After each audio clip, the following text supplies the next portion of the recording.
All right. Good afternoon. Good afternoon. Good afternoon. Good afternoon. Good afternoon. I don't have my headphones on. I'm not ready. Anyway, hope everyone's having a great afternoon. Welcome to Mr. Brown Show. Shout out to BroncoIRadio.com, where every second of the day an artist is live. BroncoIRadio.com. We're proud to be. Shout out to Cheney State University or Cheney University of Pennsylvania. Shout out to North Carolina Central University. Thank you. Thank you for joining. All right. So, real quick, 6 days, 6 or 5. I don't know who's counting. I did vote yesterday, folks. I did go out and vote yesterday. And excuse me. And I did go out there and do my civic duty. Who did I vote for? I didn't vote for Trump. I didn't vote for Trump. I did not vote for Trump. No. But go out there and vote, folks. Your local offices are just as important as the top office of the land, which is the presidency. But go up there and vote for your senators. Vote. Make sure you get the proper number of members in the on the House and from the Senate. Make sure you get them in there because it's important that you vote for them as well. Because no matter who gets in there, I'm talking about president, they're going to have to deal with Congress and the Senate. And if it is a split, obviously, if it's a split, the vice president is the tiebreaker. But you definitely want to make sure that you can tilt one side if you can, with the number of members from the Republican or the Democratic side. So, with that said, did you get out and vote this week? I had the opportunity to vote, and I took advantage of the curbside voting. For some of you who don't know what that is, you drive up to the polling place for early voting. You drive up to the polling place, and you indicate that they ask you. Well, they just automatically asked me, would you prefer curbside voting? And I said, sure. What is that? It says, well, we'll bring the ballot to you. And they check your ID first. They check that. Then they go verify it. And then they come back with the ballot and a pencil or a pen. And you, well, in my case, it was a pen. And they give you the ballot and you fill it out. You let them know when you're done filling it out. And then they go back. They say, just 1 second, please. Take it back. They're going to go feed it into the machine. Once they go feed it in the machine, they'll come back with a little round sticker that says you voted. And so that's how it worked. I thought it was very, very, very convenient. I didn't have to get out of my car. I didn't have to wait in line. Everything was done right there. And everything was done pretty much within the time from the time driving into the parking lot of the facility to the time I left. Everything was done within maybe 20-some minutes, maybe just under 20 minutes. So it's something that can be offered. I do know because I have a handicap sticker. They probably, that's why they asked me. That's probably why they asked about if I preferred the curbside service.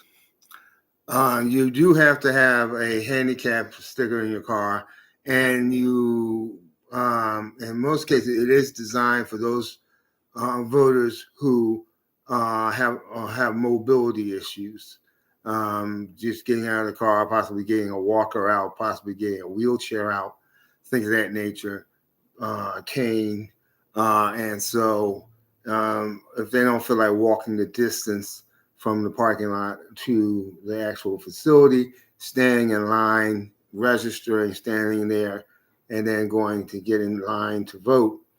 Once you're in, it's a valid service. it's a definitely valued service. So yeah, I did it, and I'm happy for my pick. I'm happy for the picks that I did locally. Actually, when I did the presidential, I didn't vote for Trump, and I didn't vote for Harris. I voted for the people, one of the people that were on there. I think I was like, I mean, no, don't talk about I wasted my vote. I voted because I wasn't going to vote for Harris and I wasn't going to vote for Trump. So I voted for if they had enough gusto in their campaign, if they had enough, if they ever had, if they could have had enough gusto in their campaign, had enough people rallying behind them, they probably would have been a contender. So I voted for that individual. So, but I'm saying to you, get out and vote. I know a lot of stuff came out recently with the Trump rally. It's going to be a lot more stuff coming out this week. You know, I mean, Biden came up and had a slip of the lip last night talking about how Trump supporters are garbage. And he didn't really mean all the people who support Trump are garbage. It just came out that way. I think what he meant was the people who are actually right behind him, his office, his communication office, his campaign organizers, his campaign workers that are right there and within immediate reach of Trump. He was saying that because they could have stopped all these jokes, all that stuff that was coming out from this comedian, at least from that comedian. The rest of the clowns that got up there, they were almost as worse as the comedian. But they could have done that. That's what he meant. And he came back as a president, as a person of character should do. He did, came out later and denounced and renounced what he said. Came in and said, I misspoke. He apologized. Like any person of character, number one, and anyone in that office should do. If you ever notice, Trump has never, ever apologized for any of the stuff that's come out of his mouth during this campaign. And I mean his mouth. And even out of the mouth of his VP candidate, Vance. But most definitely never out of his mouth. Trump doesn't have it in him to say, I apologize. He can't even spell the word apology. Which leads me to, there's a reason why his academic record is sealed. There's a reason for that. The man never got out of high school, folks. He got sent to military academy because he was a problem. He got sent there, and from that military academy on, his whole academic record has been sealed. So that tells you something. How did he get in college? The man's father was a millionaire. Bought his way in. Trump bought his way in. Trump bought his degree. When you go to college, you put so much money into your tuition and room and board and all this stuff and books. You say, "Yeah, I'm just paying my tuition and paying all this." And you get in there and at the end, you graduate, walk across the stage, and you get that diploma or you get that certificate. You paid for it. You paid for it. You paid for it. 4 years, you paid for it. Well, Trump just said, I don't have 4 years. Here's a donation. Build a building in my honor.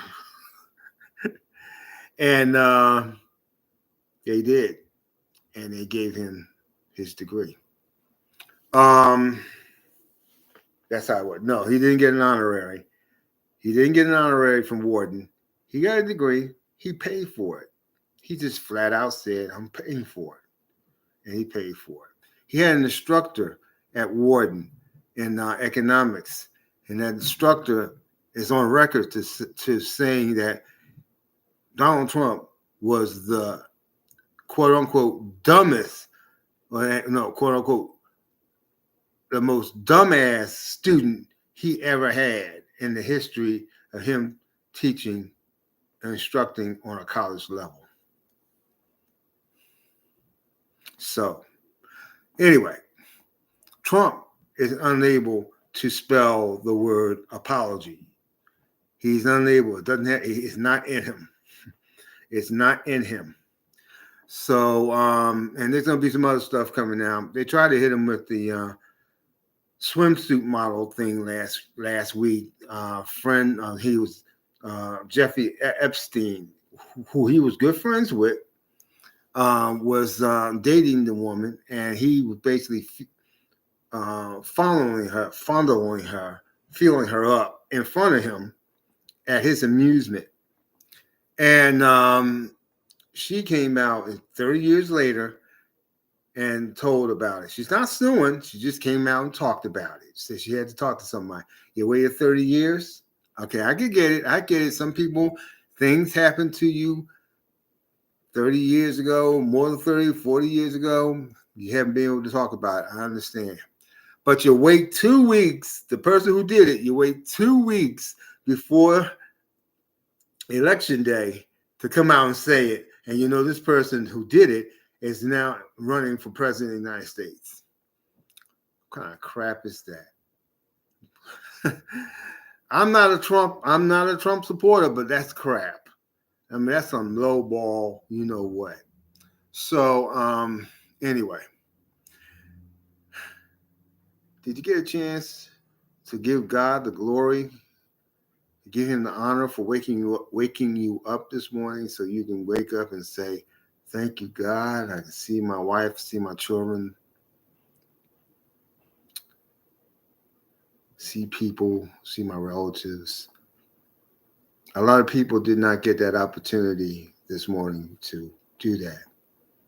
So definitely take time to do that. It's the Mr. Brown Show.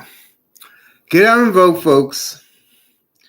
Even if you're not going to vote for either one, at least vote for the candidates of your local area so you can at least be represented, and in your heart you can feel good about them, because you probably have more information about the candidates for your local elections than you do for the national candidates for the presidency. Get out and vote.